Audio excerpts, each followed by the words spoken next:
So yun, okay, KJX. So, kamusta kayong lahat? At pag-usapan natin, no, bakit kahit may ceasefire na, no? So makikita nyo si BTC, hindi naman ganun kalipad talaga, no? So again, puntahan muna natin tong graph bago tayo kay BTC. Again, ito, yung nakita natin. Kung mapapansin natin, break na yung resistance natin dito. Pero meron akong kahit pa paano, no, kasi 72,000 yung binibreak. Tapos lumipad naman siya ng 73.5, no? So, I think siguro profit na kayo yan kung nasunod lang to, no? Pero ngayon kasi gumawa tayo ng kahit papaano ng guhit dito.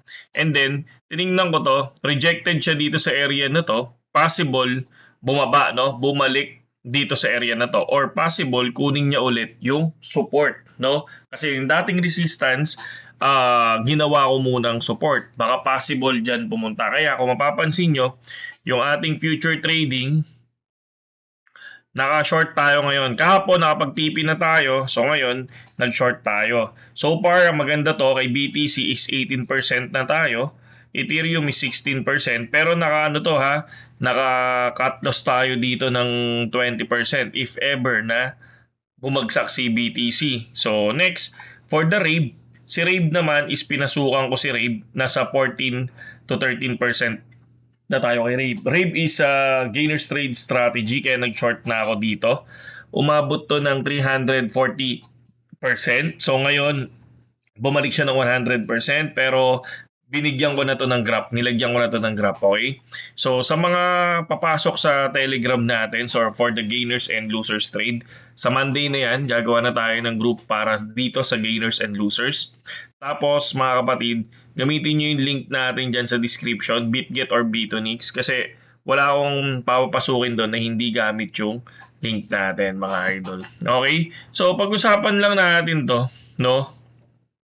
Itong nangyayari ngayon sa ating bakit kahit may ceasefire na talagang totally hindi tumataas ang value ni BTC, oh. Kung titingnan mo, bumili nga BlackRock, 'di ba? Nagsibilihan sila, pero bakit hindi, 'di ba? Kayo sa comment section pwede niyo i-discuss din sa akin kung bakit. Ako kasi ang pananaw ko lang naman diyan, simple lang, simple lang, no? Kasi bago mag-ceasefire, for me yung mga whale na yan, yung mga institution na yan, I don't know para sa akin kasi parang insider na rin sila 'di ba?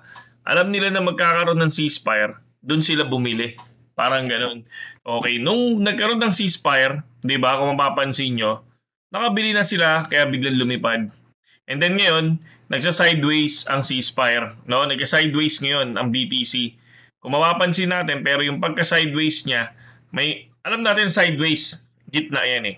Pero ito, yes, para sa akin sideways pa rin to dahil meron akong kinukuha pa na isang resistance dito sa area na to. For me, nagsa-sideways pa lang siya ngayon, no? So, bago mag-ceasefire, nagkaroon na ng pump. Kaya nung sinabi ni President Donald Trump na ceasefire, hindi na ganoon kataas yung pagpapump niyan. Tapos, nagbe-base talaga sila kahit na ang daming news ngayon, dahil magandang news, pero still, hindi nagpa-pump ng to the moon, no? Hindi katulad nung nakaraan, nung pagkaganyang event talagang totally, yung pinaka-pump talaga. Kung titingnan natin, sa 4 hours kasi tayo Sa 5 hours ay sa 1 month time frame, ay sa 1 day time frame. Kung titingnan natin, sa 1 day time frame,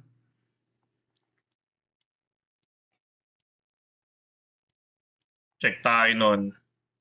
Yung dati.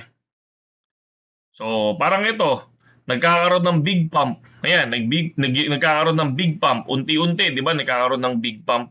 Dito, yung nakikita natin ngayon, parang gamunggo lang siya di ba? Parang gamunggo lang. Okay? Balik natin. Balik. Okay? So, ngayon, syempre, madalas, bago pa i-announce ang ceasefire, nauna nang tumaas si BTC. No, ako kasi naniniwala ako na may insider yan. So, ibig sabihin, yung nagtitrade niya kay President Donald, di ba yung nagtitrade niya na isang insider na walang talo sa crypto, di ba? Magugulat ka, 99%, di ba? Win rate, di ba? So, ibig sabihin may insider dyan. No?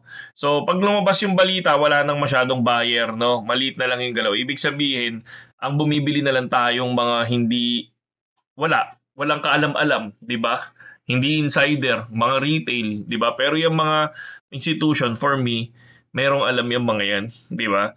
Hindi lang war kasi yung factor minsan eh, 'di ba? Kahit may ceasefire na maraming mas malakas na driver, yung interest rates ng US Fed, 'di ba? Nakita niyo 'yun.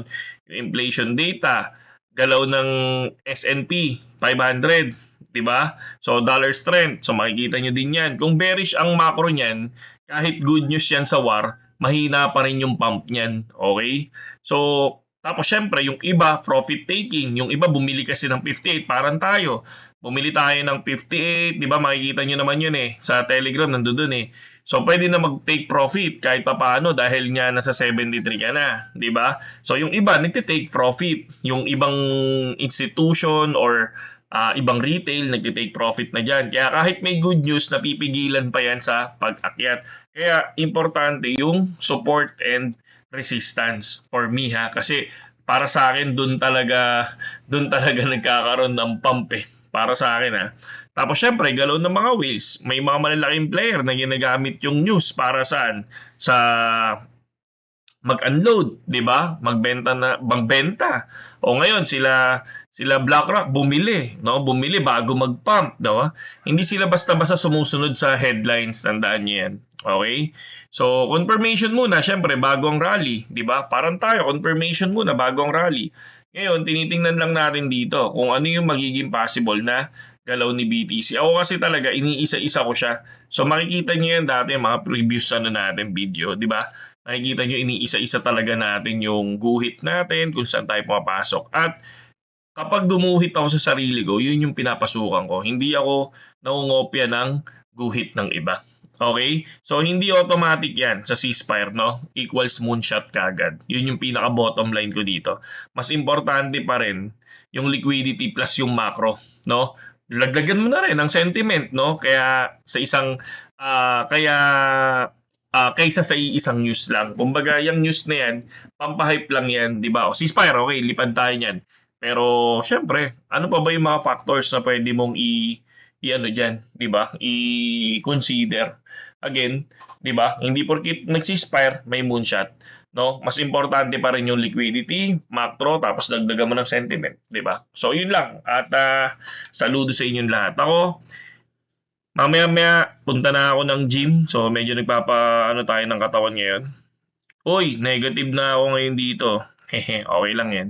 So, tingnan natin kung ano mangyayari kay Rave. Saludo sa inyong lahat.